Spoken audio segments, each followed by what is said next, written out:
Welcome to Seesaw's Digital Portfolios, Adding Evidence and Reflections tutorial.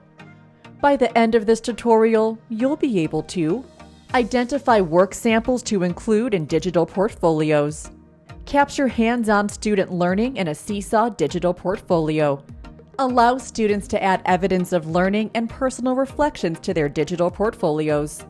Let's jump in and explore ways to add evidence and reflections to students' digital portfolios.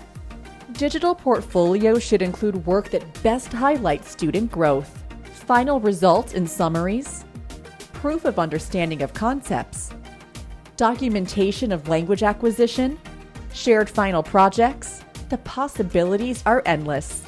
One easy way for teachers to build evidence of student learning is through the green Add button.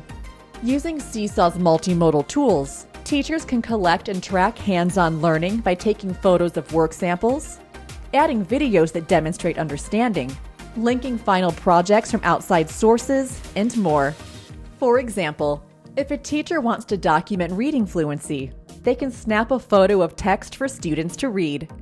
Teachers can then have students tap the microphone button, read the text in the image aloud, and submit their activity.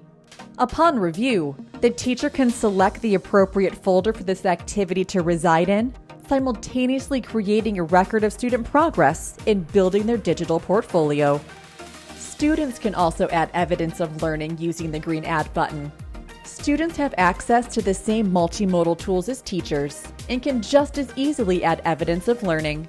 For example, before saving an exemplar artifact to their digital portfolio, students can take it a step further and add a reflection, allowing teachers a unique window into student learning.